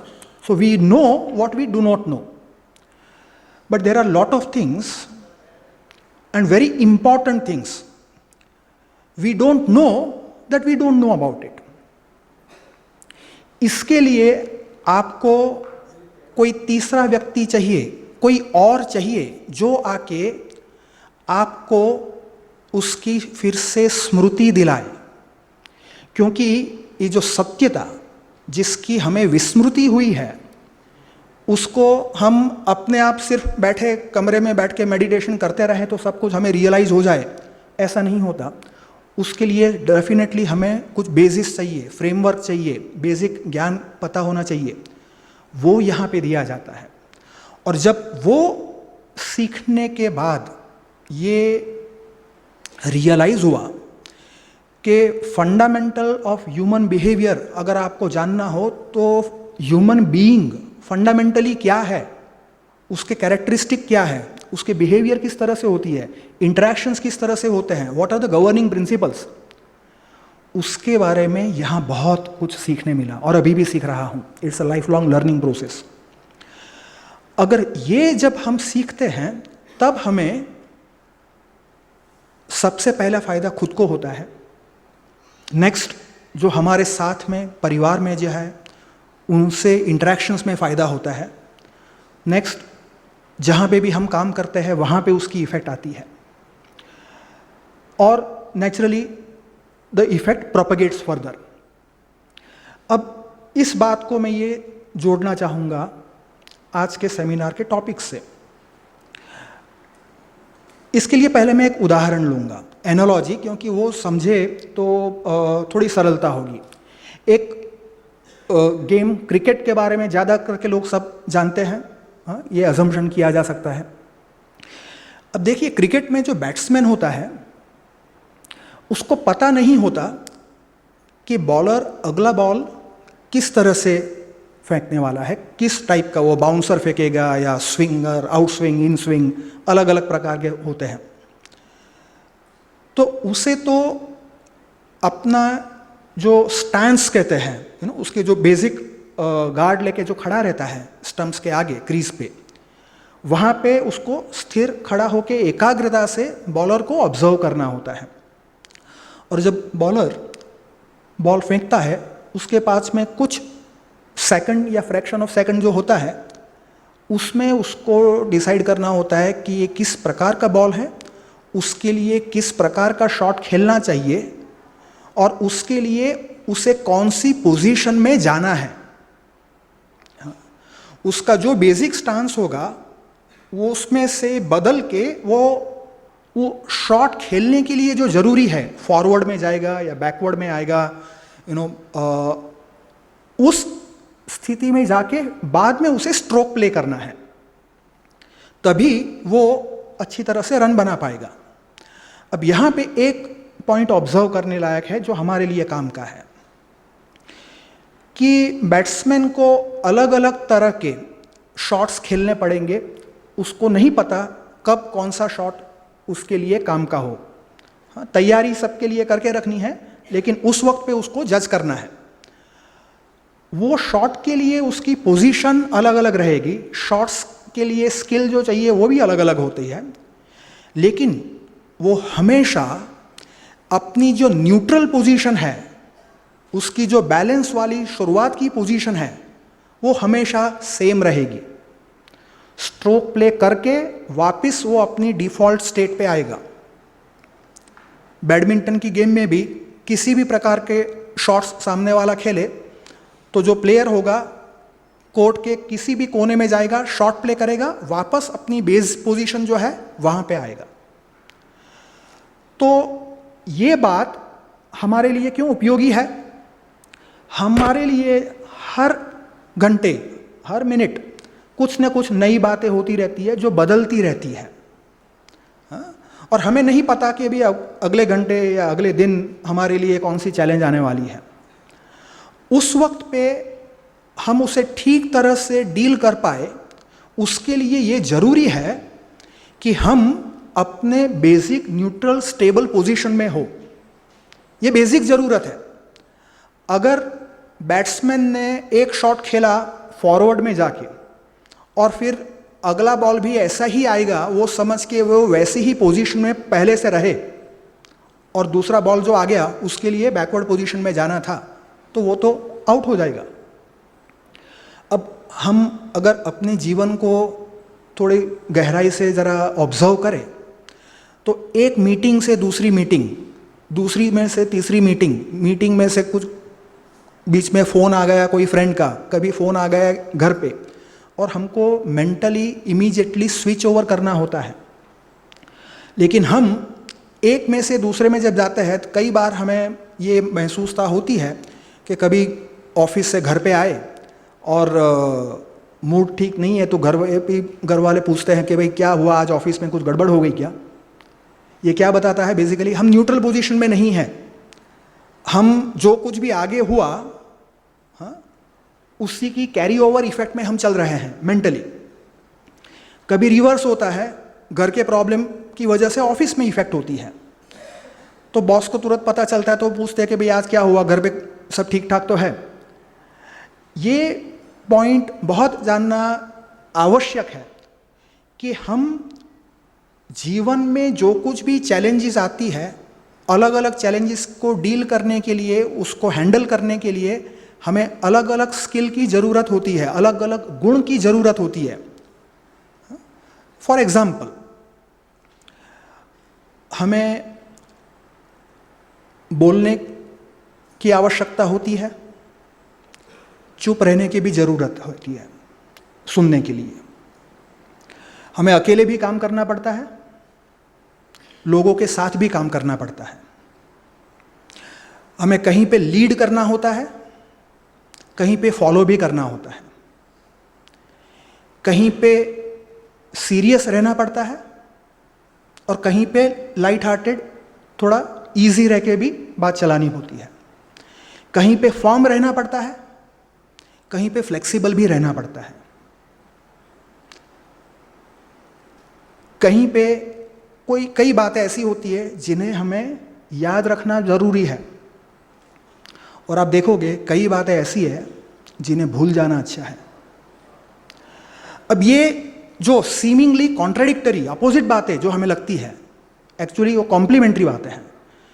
ये सब हम अलग अलग तभी कर पाएंगे जब व्यवहार में ये अलग अलग बातें तभी ठीक तरह से कर पाएंगे जब हमारे व्यक्तित्व में कुछ फंडामेंटल वैल्यूज़ ऐसी हो जो कभी बदले नहीं, जो स्टेडी रहे, जो कांस्टेंट रहे।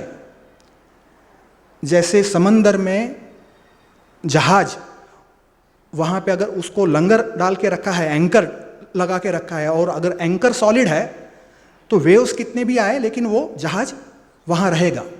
ठीक इसी तरह से अगर बेसिक व्यक्तित्व में मूल्य जो है ओरिजिनल आत्मा के, उस पे अगर हम स्टेडी रहे, कांस्टेंट रहे, तो जो कुछ भी परिवर्तित होने वाली चीज़ें आती है उन सबको ठीक तरह से डील कर पाएंगे। लेकिन जो बेसिक चीज़ें जो कांस्टेंट रहनी चाहिए, स्टेडी रहनी चाहिए, उसमें अगर बदलाव आए तो न हम खुद ठीक रह पाएंगे, न किसी और से हम ठीक तरह से डील कर पाएंगे। इंटेग्रिटी, ऑनेस्टी, ऐसी बातें हैं। ये जो आत्मा के बेसिक मूल्य है, सरलता, वचनबद्धता, हम कभी नहीं चाहेंगे कि हमारे साथ में, या हम खुद, हमें कभी कभी ईमानदार रहना है और कभी कभी बेईमान रहना है, कभी नहीं। कभी हम सत्य प्रीफर करेंगे, कभी कभी हम थोड़ा असत्य प्रीफर करेंगे, कभी नहीं। ये जो व्यक्तित्व से जुड़ी बातें हैं आत्मा की, उसमें कॉन्स्टेंसी हमें खुद अपने में भी चाहिए। अगर वो नहीं होगा, कॉन्शियस बाइट करेगा आपको।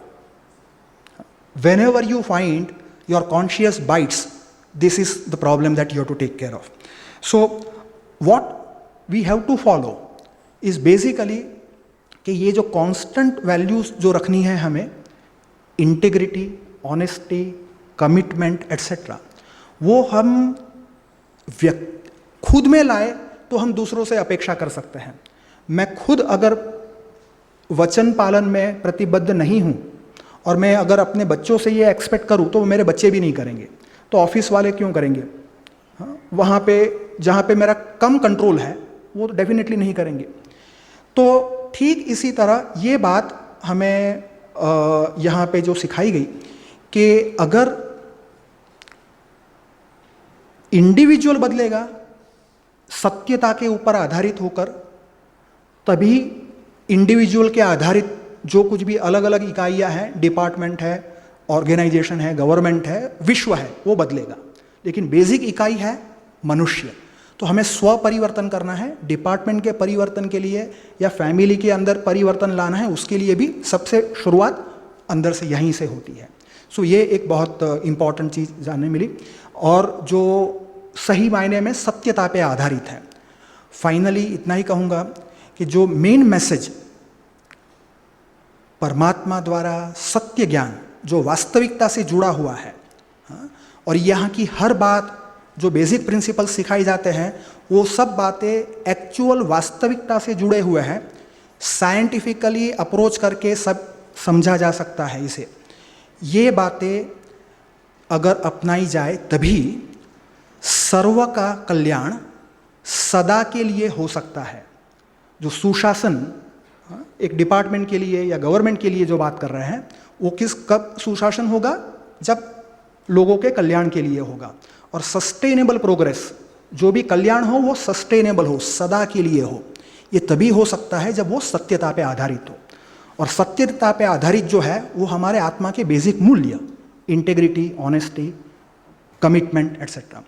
तो ये करने के लिए राजयोग जो है वो एक मैं नहीं कहूँगा साधन, ये बेसिकली अंधे के आगे आईना है, या अंधे को समझो किसी ने आँख दी, थर्ड आई ऑफ विजडम, वैसा है। और राजयोग के द्वारा ये यहाँ पे जो सिर्फ मेडिटेशन ही नहीं, लाइफस्टाइल के बारे में, और लाइफस्टाइल ही नहीं, आपके जीवन के पर्पस के बारे में जो सीखने मिलता है, वह it's nothing less than life transforming. ये मेरा स्वयं का अनुभव है। आप सबको भी नम्र विनंती करता हूँ, इसका ज़रूर हो सके उतना फ़ायदा लीजिए। एक विज़िट में ये नहीं हो सकता, अनेक बार आना पड़ेगा, लेकिन शुरुआत हमेशा आप अपने लोकल सेंटर से डेफिनेटली कर सकते हैं। ओम शांति।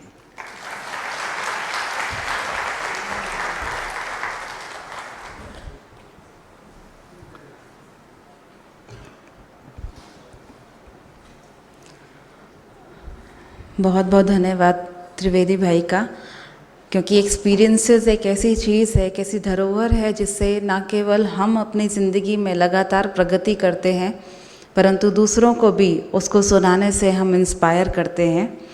तो आपने अपने एक्सपीरियंसेस हमारे बीच में शेयर किए, आपका बहुत बहुत थैंक्स। कमिटमेंट, इंटीग्रिटी और ऑनेस्टी, ये जितना होना ज़रूरी है वो हम सब जानते हैं कि लाइफ का एक पार्ट है ये। अगर हम देखें कमिटमेंट को, तो एक टेररिस्ट भी कमिटेड होता है, लेकिन एक गलत कार्य के लिए कमिटेड होता है। हमारी भारतीय संस्कृति में देखें तो बहुत सारे ऐसे उदाहरण हैं जहाँ पर लोग ऑनेस्ट तो हैं, लेकिन अपने मालिक के लिए नहीं, किसी और के लिए ऑनेस्ट है, और उस ऑनेस्टी को फॉलो करते हुए कई गलत काम भी कर देते हैं। तो अगर हम उन सब से भी एक लर्निंग लें तो हमारे को ये समझ मिलती है कि एक राइट डायरेक्शन का होना बहुत ज़रूरी है, और एक राइट डायरेक्शन ही हमारी वैल्यूज़ को स्ट्रेंथन करता है। तो बहुत बहुत धन्यवाद त्रिवेदी भाई का। और मैं लास्ट में इनवाइट करना चाहूँगी हमारे इस प्लेनरी सेशन के चेयरपर्सन भाई साहब को कि आप भी अपने इंस्पिरेशंस हम सभी के बीच में रखेंगे।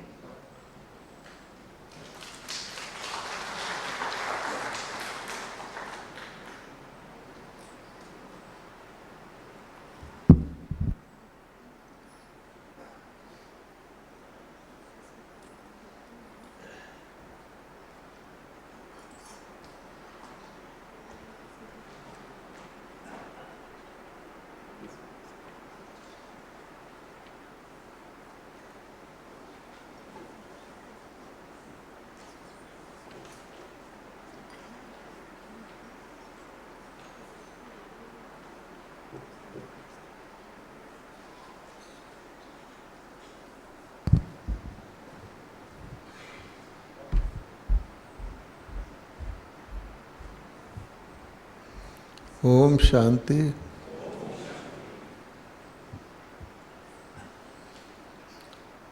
आज के योग्य वक्तागण और प्यारे बहनों और भाइयों, ऐसा लगता है कि हमारे स्पीकर्स के पास बहुत सारा निधि है, लेकिन समय अभाव के कारण हम उसका केवल ट्रेलर देख रहे हैं या रसास्वादन कर रहे हैं। अगर हर एक को पूरा टाइम दिया जाए तो हम इनसे बहुत कुछ सीख सकते हैं। अब अगला सेशन शुरू होने की घड़ी दिखाई जा रही है, इसमें मैं भी क्या कर सकता हूँ, दो चार बातें आपसे शेयर कर सकता हूँ। पहली बात यह है, हमें सोचना चाहिए कि अगर हम सचमुच सब ठीक ठाक है तो हम दुखी क्यों हैं?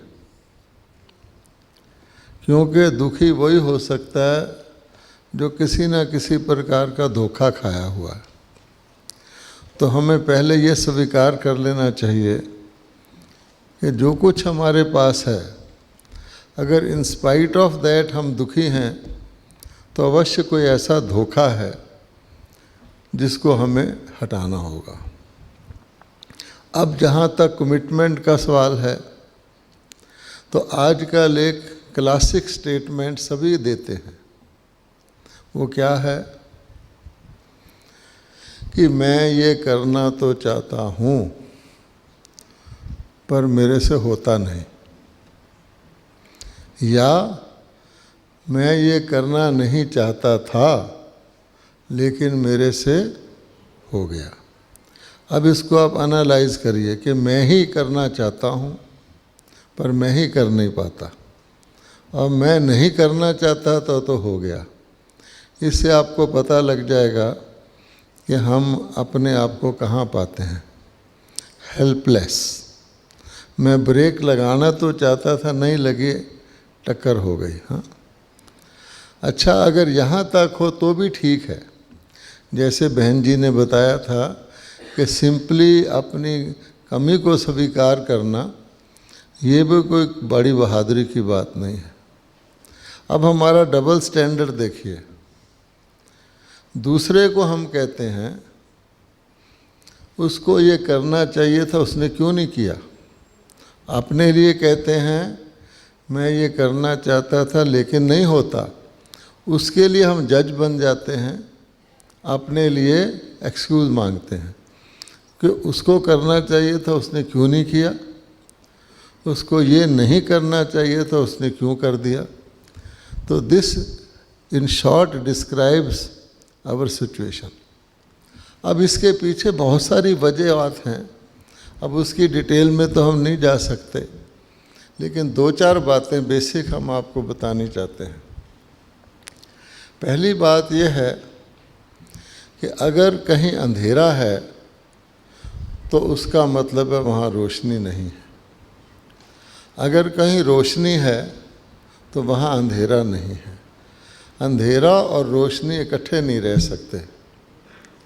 इसी प्रकार से प्रेम और घृणा क्या इकट्ठे रह सकते हैं?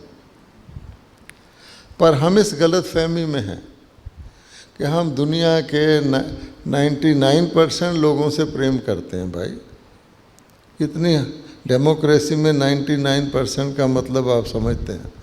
केवल 1% है केवल जिससे हम घृणा करते हैं। अब आप बताइए, हैं दुनिया में सबसे मेरा प्यार है केवल मेरी मदर इन लॉ अगर ऊपर चली जाए तो बहुत अच्छा हो जाए, या मेरा फलाना। अब आप सोचिए कि क्या अगर आप अमृत के पूरे बकेट में 1 ड्रॉप विष डाल दें तो अमृत रहेगा? तो ये एक फंडामेंटल चीज़ है जिसको हम इंटेग्रिटी कहते हैं कि अगर किसी चीज़ में ज़रा सी भी अडल्ट्रेशन हो गई, आपके शुद्ध ख्यालों में केवल एक अशुद्ध ख्याल हो गया तो किस कैटेगरी में जाएगा? तो इसलिए प्योर मीन्स प्योर। और उसके लिए और अगर आप देखेंगे तो हम आज क्या देख रहे हैं कि हर चीज़ अपनी मर्यादा को छोड़ रही है। हम जानते हैं नदियाँ अपनी मर्यादा को छोड़ रही हैं, सागर अपनी मर्यादा को छोड़ रहा है, हवा अपनी मर्यादा को छोड़ रही है। इसकी रूट में क्या है कि मनुष्य अपनी मर्यादा को छोड़ रहे हैं। पशु को देखिए, पशु गोलियां खा के नहीं सोता, पशु है, जिससे कि हम सुपीरियर मोस्ट ऑफ स्पीसीज़ हैं। अच्छा, पशु को जब उसका पेट भर जाता है वो खाना नहीं खाएगा। फॉडर दीजिए किसी गाय को, जब उसका पेट भर जाएगा वो नहीं खाएगी। आप ज़बरदस्ती खिलाएंगे तो सींग मारेगी। और ह्यूमन बीइंग, अच्छी चीज़ मिल गई टेस्टी तो डबल, नहीं तो मेरा उपवास है, मैं नहीं खाऊंगा, आज भूख नहीं है मुझे। अब आप देखिए कि कितनी मर्यादाएं, और नॉट ओनली दैट, मॉरल मर्यादाएं। कहाँ हमारे देश में क्या स्टैंडर्ड था। कहा जाता है जहाँ नारी का सम्मान होता है वहाँ देवता बसते हैं, विचरते हैं। और आज तो हम इस पर ध्यान ना दे करके कि हमारे चरित्र, बहन जी ने भी बताया कि चरित्र का मापदंड क्या है, तो उसको छोड़कर हम अन्य तरीके से समझते हैं। फैक्ट्रियां लगा लेंगे, ये कर देंगे, FDI ले आएंगे, मेक इन इंडिया कर, जो भी करेंगे, क्या उससे हमारा वो बेसिक फ्लॉ ठीक होता है? और अगर आप उसकी रूट में जाएंगे तो वही बात आ जाती है कि सत्य और असत्य।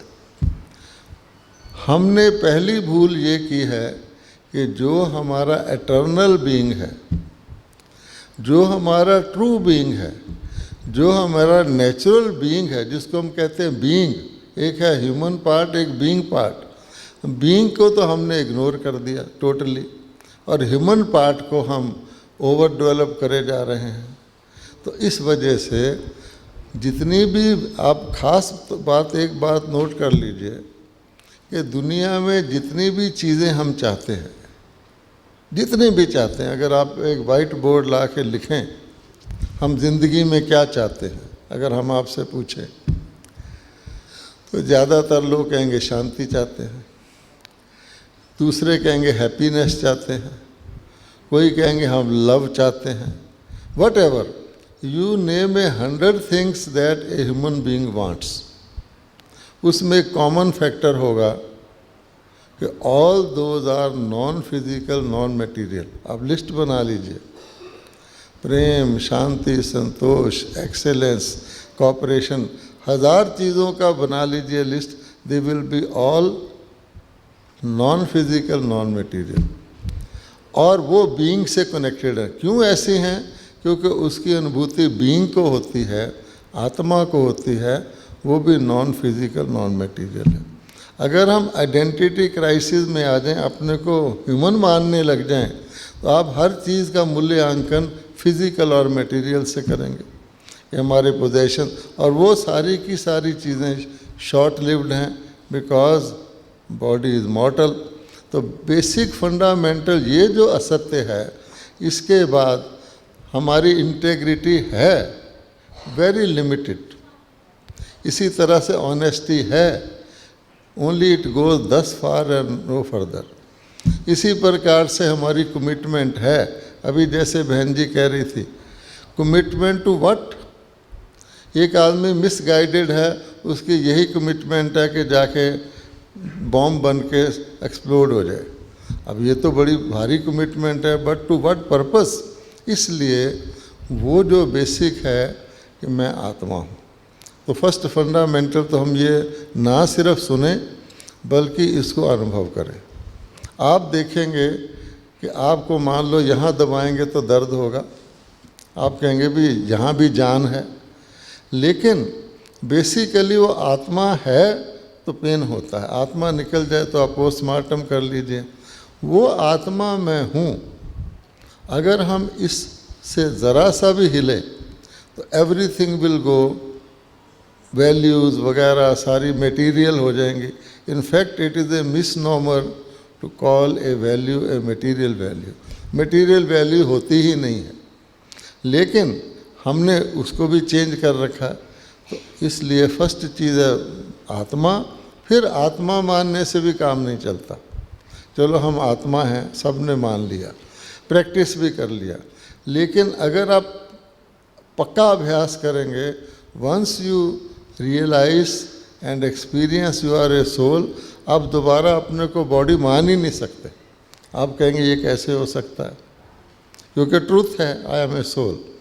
छाछ के अंदर बटर मिक्स होता है, लेकिन अगर आप उस मक्खन को चर्निंग करके सेपरेट कर लें छाछ से, अब वो उसके ऊपर तैर रहा है, उस बटर का एक बिट भी आप दोबारा छाछ में मिक्स कर सकते हैं? एक बार मक्खन निकले आया, उसका एक टुकड़ा भी आप छाछ में मिक्स कर सकते हैं? क्या कर सकते हैं? नहीं। इसी प्रकार से अगर आपने अपने आप को सोल अच्छी तरह रियलाइज़ कर लिया, आपको कोई बहुत लाउड स्पीकर से कान में कहेगा नहीं तुम बॉडी हो, आप नहीं मान सकते। This become your experience. Now the problem is कि बॉडी मानने की वजह से हमारे अंदर जो विकृतियाँ आती हैं वो भी सोल में ही हैं। प्रॉब्लम ये है ईगो किस में है? अगर ह्यूमिलिटी सोल में है तो ईगो किस में है? ईगो भी तो सोल में है। अगर कंटेंटमेंट सोल में है तो ग्रीड भी तो सोल में ही है। अगर मर्सी सोल में है, एंगर भी तो सोल में ही है। इसलिए अब बीमारी वहाँ चली गई। कोई बीमारी स्किन डीप होती है, बोन डीप होती है, लेकिन अगर सोल डीप हो जाए उसको कौन निकाले? तो ये प्रॉब्लम है। तो नतीजा क्या है कि जैसे आप एक गड्ढे को खोदते हैं तो it become deeper. If you dig a pit more and more it is only going to become deeper. इसी प्रकार से एक विकृति आ गई, अब उसको आप यूज़ करेंगे अपने माइंड में, थॉट्स में, एक्शंस में, तो उसका क्यूमुलेटिव इफेक्ट आपके ऊपर आएगा। तो धीरे धीरे वो विकृति बढ़नी ही बढ़नी है। जैसे आप देखेंगे कोई व्यक्ति नशा करता है, पहले थोड़े से नशे से उसको नशा चढ़ जाता है, धीरे धीरे वो न्यूट्रल हो जाता है, then he has to take a bigger dose और बिगर डोज। इसी प्रकार से करप्शन है। थोड़ी सी शुरू होती है, अब वो इतनी बढ़ जाती है कि करप्शन ज़्यादा हो जाती है, पानी ज़्यादा हो जाता है, दूध कम हो जाता है। तो ये प्रॉब्लम जो है, it requires what you call संस्कार परिवर्तन। अगर हम सुन सकते हैं, अच्छी अच्छी बातें सुन सकते हैं, हाँ जी ये होना चाहिए होना चाहिए, but it does not happen, it is not easy to happen, क्योंकि आइडेंटिटी क्राइसिस कि मैं बॉडी हूँ, और उसके बाद इम्प्लीमेंटेशन पैरालिसिस, जिसमें कमिटमेंट भी बह जाती है, जिसमें आपका इंटेग्रिटी भी बह जाती है। आप देखेंगे नदी के अंदर वेव्स नहीं उठती, अभी सागर के एग्जांपल दी जा रही थी, समुंदर के अंदर लहरें उठती हैं, नदी के अंदर नहीं उठती क्योंकि तो बह रही है। तो जब आप खड़े होते हैं, डीप होते हैं, तो नीचे कुछ भी हो रहा हो, ऊपर आप लहलहा सकते हैं। तो वो लहरें उठाने के लिए नॉर्मली लोग कहते हैं क्या चाहिए, एकाग्रता चाहिए, एकांत चाहिए, लेकिन बेसिकली उसके लिए सोल कॉन्शियसनेस चाहिए। आपने न्यूट्रल में भी आना है तो आप देखेंगे नेचुरल है, कोई कितना भी गुस्से वाला व्यक्ति होगा, कितना टाइम गुस्सा करेगा, गुस्सा भी वो 24 घंटे नहीं कर सकता, because it is not natural to be angry. तो नेचुरल क्या है? शांति। इसी प्रकार से अगर आप यही कर लें, कछुए का हमारे ज्ञान में मिसाल दिया जाता है, अपनी इंद्रियां निकाली, काम किया, फिर वापस, इंद्रियां निकाली, काम किया, फिर वापस। तो वह विद्या आपको दोनों भाइयों ने, बहन जी ने बहुत अच्छी तरह से डिटेल बताई है। वो विद्या आप जहाँ सीख करके, अनुभव करके जाएंगे, उसको प्रैक्टिकल करेंगे, देन यू विल बी, थोड़ी सी चेंज की तरफ आएगा, आपका आप पे दिल करेगा हम अपने आप को ट्रांसफॉर्म करें। ओम शांति, क्योंकि नेक्स्ट सेशन का टाइम हो गया। Thank you. ओम शांति। भाई साहब का बहुत बहुत थैंक्स। बहुत सिंपल शब्दों में हमें बताया कि कैसे हम इन तीनों वैल्यूज़ को अपनी लाइफ में लेकर के आएँ। और मैंने कल भी भाई साहब को प्रैक्टिकली एक चीज़ करते हुए देखा, वो मैं शेयर करना चाहूँगी। कल शाम की बात है और मैंने देखा कि भाई साहब कार से उतरते हैं और कहीं जा रहे थे। एक बहन वहाँ से गुजरी और उसने ओम शांति बोला भाई साहब को, और भाई साहब ने शायद सुना नहीं या कुछ ऐसा हुआ, लेकिन भाई साहब की नज़र गई उस बहन की तरफ, और 10 मिनट के बाद भाई साहब अपना काम करके बाहर निकलते हैं और वो बहन भाई साहब को दिखती है। भाई साहब खुद उस बहन के पास गए और जा कर के बोला कि बहन आप सोचिएगा नहीं कि मैंने आपको उस समय विश नहीं किया, और कोई बहुत सीनियर नहीं, कोई ऐसा नहीं था, बहुत नॉर्मल से, लेकिन मैंने देखा कि खुद जा कर के उनको बोला कि मैं आपको इग्नोर नहीं कर रहा था, लेकिन मेरा ध्यान कहीं और था, और शायद आपने मुझे विश किया, लेकिन मेरे को खुद आपको विश करना चाहिए था। तो एक चीज़ जो प्रैक्टिकली हमें अपने लाइफ में इम्प्लीमेंट करने की ज़रूरत है, वो हमने प्रैक्टिकली अपने सीनियर्स में देखते हैं। तो भाई साहब का भी बहुत बहुत धन्यवाद। अब मैं बहनों से रिक्वेस्ट करूंगी कि आदरणीय हीरालाल त्रिवेदी जी को सौगात दे करके कृतार्थ करेंगे। और सभी गेस्ट से रिक्वेस्ट है कि कोई भी प्लीज़ उठेंगे नहीं अभी हम सभी इसके पश्चात 2 मिनट साइलेंस में बैठेंगे। आदरणीय शीलू दीदी भाई साहब हीरालाल जी को ईश्वरीय सौगात दे रहे हैं, स्मृति चिन्ह दे रहे हैं।